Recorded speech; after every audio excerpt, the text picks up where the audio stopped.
In November of 1917, the British government did something which was incredibly strange and mysterious. A Britain which is now the prince of the secular world. The secular world takes religion out of politics. And Britain is the prince of the secular world. Britain issues a declaration known as the Balfour Declaration in November 1917 that it is the intention of His Majesty's government to work for the establishment of a Jewish national home in the Holy Land. Did you hear that? Why would a secular state, which leads the world of secular states, declare its intention to work for the establishment of a Jewish national home, meaning a Jewish state, in the Holy Land? 2 months later, this was October 1917, in December 1917, it is a British army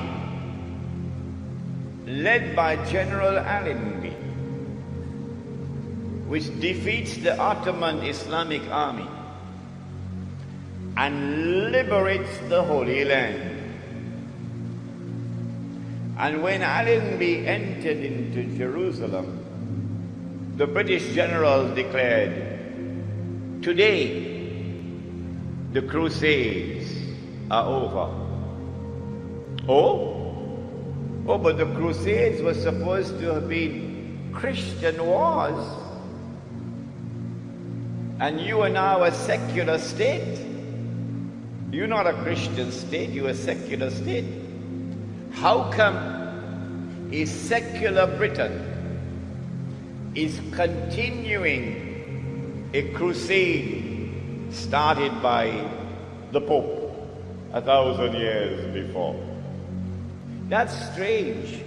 That is incredibly strange. That in the summer of 1914, they were ready to strike with an act of terrorism. An act of terrorism which changed the world. I want to suggest to you that the authors of that act of terrorism in the summer of 1914, through which the Archduke Franz Ferdinand was assassinated in Sarajevo, are the same authors who planned and executed the September 11 attack on America. In the summer of 1914, there were 6 major powers in Europe: Britain, France, Russia, Germany, Austria-Hungary. That's 5. That's 5. Number 6? Number 6? Who remembers number 6? Number 6 was the Ottoman Islamic Empire. I mean, we forget about it. 6 major powers in Europe. And the Holy Land was under the control of the Ottoman Islamic Empire.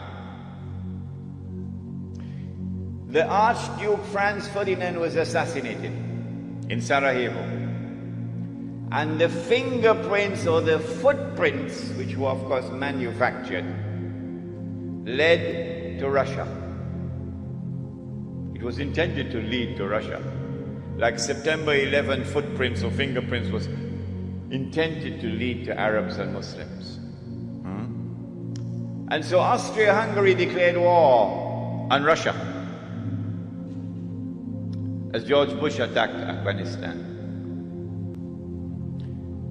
And then Britain and France, who had a defense treaty with Russia, now came to the assistance of Russia and joined the war. And then Germany entered the war on the side of Austria-Hungary.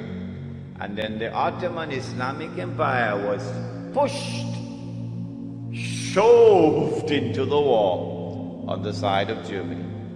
And so the stage was set, as the stage is now set today after September the 11th. And the big war took place.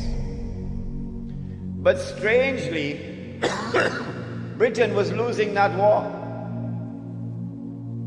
because Germany unveiled a new weapon of war that had never been used before, the submarine. And when Britain was on her knees, facing defeat, Britain, which was the ruling state in the world, is now facing defeat. Then the German Jews went to the British government and said, let's make a deal. If you will promise to give us the Holy Land, we'll bring the United States into the war on your side. Britain said, deal. You will see all of this on the last day. The Balfour Declaration was a commitment that the British made to the Zionist movement during the fighting of the First World War, wherein Britain undertook to establish a Jewish national home. So the original commitment is in November 1917, when the British promise the Zionist organization that they would support the creation of a Jewish national home if they win the war. And the question is, why did the British make this announcement? You must understand that each of the Allied powers was trying to curry favor with all sorts of ethnic minorities in Europe in order to gain an advantage in the conduct of war. The British believed that the Jews had a lot of influence amongst the socialist and the Bolshevik governments in Russia. And they thought that if they give the Jews what they want, that'll keep the Bolsheviks happy. Now, that of course is absurd, because the Bolsheviks weren't in the slightest interested in Zionism. It has also been argued that the British shared a biblical vision of the return of the Jews to the Holy Land.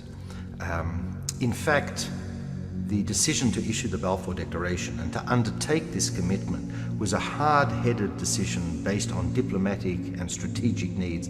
In particular, the British were about to invade Palestine, which was still controlled by the Turks. They wanted the assistance of the Jews in Palestine, and they got that assistance. They wanted the support of the American Jewish community. They got that assistance too. So the Balfour Declaration was a very worthwhile document for the British. There was a guy who had been born in Boston, Massachusetts on December 30th, 1809, a guy by the name of Albert Pike. He was an impressive intellect. He was a Harvard graduate back when it really meant something.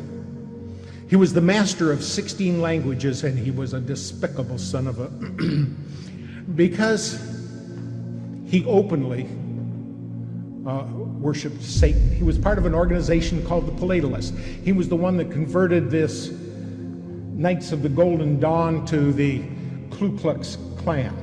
And he was the author of a book called Morals and Dogma. It is the most revered text among the Masons. And in this text on page 321, Albert Pike said, "It is Lucifer, the morning light, whose seething energies you must learn to control or implement."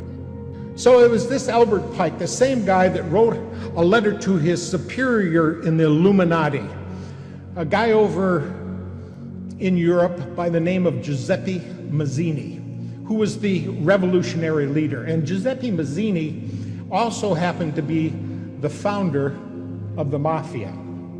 This letter that he wrote to Giuseppe Mazzini on August 15 of 1871 outlined 3 world wars. And the first of those world wars was to be fomented between the differences between the German nationals and the Brits, and end up with the downfall of Tsarist Russia and the rise of communism. Any of us who studied any history at all knows That's exactly how World War I took place.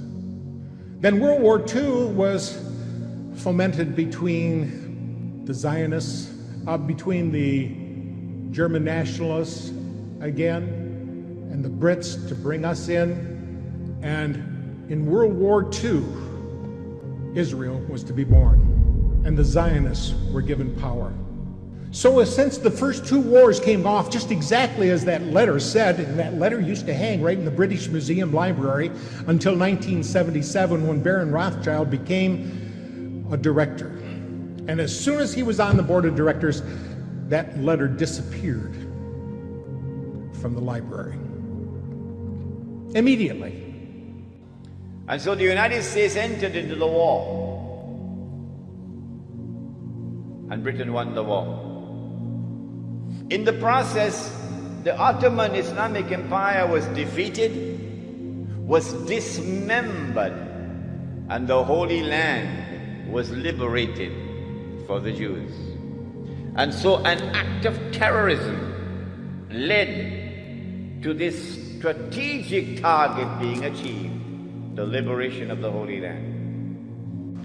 Between 1918 and 1948, it is the island of Britain which ruled over the Holy Land on a mandate conferred by the League of Nations. And during that period of time, with tremendous deception,